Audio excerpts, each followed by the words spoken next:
Amal etmeli, Huda için etmeli. Şu mümin bolup gelip bir yerden başardın mı Hudayın peygamberi öyle. Eğer şu arada Hudayı ne kadar biz bir iş ettik, Hudayı ketmeyen birden riyayda ayartın bir işin. Kaptandan halktan han tamaçırın ma halkta ötün halkta gödepti burada attı deyip. Avlasını bilmiyor göde. Ben namazda hoca kottun, zikretçe kottun, Kur'an'ı hoca kottun. O zaman yüreğine ötüse diye. Gödepti Allah. Kavakıya diyendir.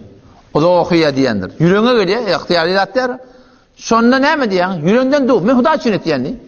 Riya olamasın deyip amal terk etmekten öyle riya diye. Ne riya etme lakin? Riya edecek adamın. Yüreğine geliyor. Men Huda için edecek diye dur namazdan şeyden. Kıraatın okuyucuda da zikrin et halkı ne bileyim altın şey demek. Yürek duyguun şu olandan sonra riya bolamasın deyip amal terk etmekle şun öyle riya diye.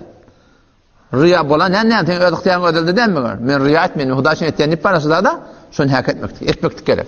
Ama eğer imançılıkta gelip yer elhamdülillah. Eğer hayti bir amalı bir göz için ettik arada. Peygamberimiz Huda şirke ve Huda şidiptir. Men salla yurai. Göz için namazı koydan fakat eşşeke. Huda'ya şirk şidiptir. Ve men sâme yurai. Göz için arada tutsan fakat eşşeke. Huda'ya şirke ve Hudaş. Ve men tasaddaka yurai. Göz için halk görüptü, halk evtin sadaka verse fakat eşşeke. Huda'ya talak şirk getiren adam şu. Yani şıpırım şirk bolanına o bir şirki de ki insanın imanı dininden çıkardın. Yani şöyle eden adamın, şöyle eden işi kullan batıl, sogabı yok yani. Haydi bir adam şu göz için bir iş etse, şöyle amallı sogab yok aslen. Kıyamet onu Allah Teala elam edecek. Her kimden şüphem eden, her kimden şüphem eden mi da gitsin sogabı şunun altını yapacak. Sahabe geliyor ya Resulullah, hava inni uhibbul cihad, men cihadı gavoriyen. Ve yura mekani, bununla gavoriyen adam demek edermenliğim görsün.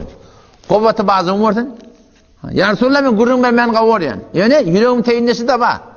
Ki değil mi? Halk bana dili var deydin. Halk bana alımlı deydin. Ya Resulullah men hücre defteretim dinleydi yanına. Ya Resulullah hücre defteretim ya adamlara. Kur'an ördesinde geliyor. Yani yüreğim teyinnesi ne ama? Halkta bana burada verdin. Halkta ben evsin. Ya Resulullah falan dedim böyle ya. Yöne falan dedim böyle. Kaptanın Hudayın kaptanını burada getiriyor da. Şu piyasanın sahabe tarafı ya Resulullah şey dedim böyle.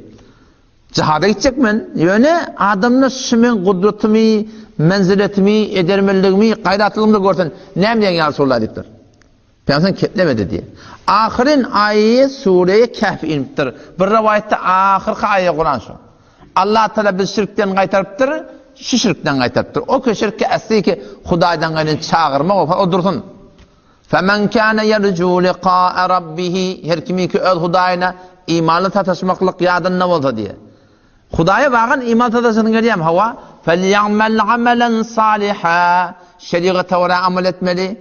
وَلَا يُشْرِكْ بِعِبَادَةِ رَبِّهِ أَحَدًا öz Rabbinin ibadetlerine hiç kim şerik getirmez Allah Teala. İmanlı tatışacak olsan yani muhlas ol. Huday deyip bir yerden kaptandan sonra burada salma deyiptir Allah Teala.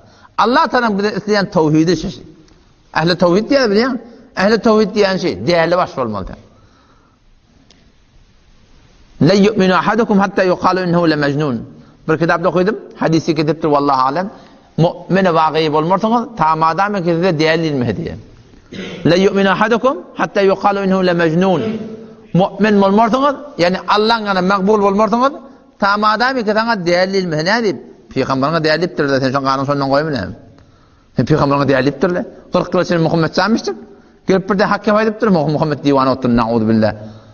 Zabanem lale ve la etnaşneyi. Şehit bin şaadi eğer Huda veren peygamber doğrulacak olsan adamı beriyerler.